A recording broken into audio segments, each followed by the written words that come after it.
Alrighty then. Sorry about that. Successful Indie Author 5-Minute Focus, episode 1103. Making readers uncomfortable. There's the good uncomfortable, and there's the bad uncomfortable. It's one of those things. Do you look around before you tell a joke? And is it really a good joke if you have to do that? Well, sometimes. But making readers uncomfortable. What are you going to do? Now, how many concerns does it take before you change something?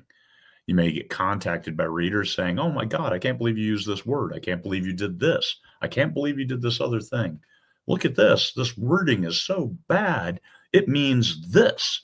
And they throw out some kind of bizarre conspiracy theory regarding how evil you are and how evil the words are you use. As an American, and especially as an American Marine, I use the word GIMP as meaning walking with a limp. You're injured. That's in American vernacular. That's what it means. Well, in the UK, I discovered it means something different. I had one irate reader contact me about that word. I can't believe you would use this word. Like, I'm an American.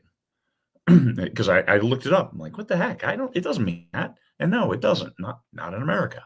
So understand. So what do? Do you change it? Do you not change it? It's part of my my voice, my Americanism. It's just one of those foibles. Do I change it? Okay, now I know. If I'm writing for a UK audience, then absolutely I don't want to use that word. So are you a slave to a single voice? One person who takes offense at your words? And that goes back to how many concerns do you have to see before you say, well, maybe I do need to change this because of my expanding audience. I have readers in the UK, in Canada, Australia, around the world. So do I want to offend any of them? Well, you got to take a look at that. Is it offensive to me? And am I, let's say, self-aware enough to know that, hey, it may not offend me, but it's just something you don't say or something you don't do. This is a hard challenge for authors because you're in a flow, you're doing things. You've said things a certain way, you present them in a certain way, and some people could take offense. Some people have said, "Oh my God, I can't believe you are that way." I'm like, "What do you mean I am that way? What does that mean?" How people interpret your words. Are they listening? This is another challenge because you might have said something very clearly, and then people get all bent out of shape. So what words do you use? So you as an author, you get to learn, but the readers, who do you listen to?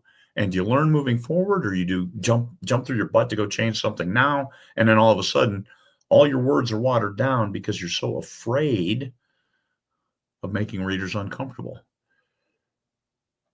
Do you write where you surprise them? Do you have to put a trigger notice on your books? Well, you know what? There was no trigger warning on where the red fern grows. I'm reading through it happily. Oh, looking good. Oh my God, this is great. Then the dog dies. Who does that? My God, there was no trigger warning on that book, but we all read it anyway, and it was a great story. And part of yanking your heart right out of your chest is what the story was about. But hey, enjoy this to this point, respect.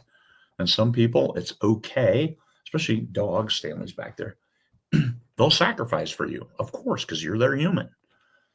What's better than waking up next to them? Oh, there's Stanley. He's sleeping. No, I don't have to pet him to know that he's there because he'll be snoring. So the parent test. Are you comfortable reading aloud in front of your parents? Well, some of you write spicy stuff and you might not want to do that. I wrote some spicy stuff and my dad still read it and loved it. What about friends? What about others whose opinion you value? What about strangers? What about that goes to your validation of yourself. Do you need the validation of strangers? Well, as authors, we kind of do.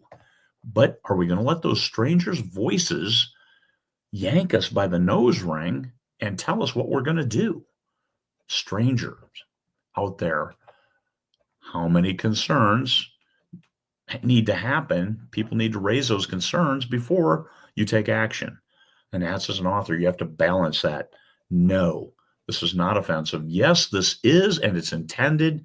That's this character's dialogue. You're intended to feel this way about that character. You just can't have all characters being vanilla, even though vanilla tastes great. It has its own taste. It's not nothing. That's unflavored yogurt. And then how does it affect your soul? Do you feel better or worse for having said something, for having written something, and somebody is uncomfortable, takes offense? It's a balancing act, and you have to live it as an author. Are you pushing the edge? Are you saying things just to see how much outrage you can create? Or are you saying things where it's part of the story and it's critical for that story to move forward? Hard thing to do as an author. However, you can do it. You've lived your life up until now and been okay. People haven't just beaten you up because, oh my God, he said GIMP. No. In context. Read it in context. Don't take out those little snippets and say, he is a horrible human being. Well, I'd like to think you're not a horrible human being. You're creating art. You're inciting the imagination of the readers, and in a way that you want to control that flow until they get to the end and say, oh my God, this book makes me think. I feel great. I feel horrible. Oh, my heart beats for him. My heart bleeds for her. Get those feelings out there. All right. Think about it. Do it. People raise concerns. Weigh that. Is it what you meant to do? Does it change anything? Does it affect your soul? Like, oh my God, I didn't intend to do that. I don't want to offend people. Guess what? No matter how hard you try, you're going to offend somebody.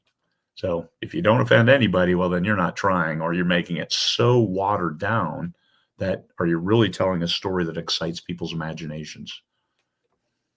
Peace, fellow humans.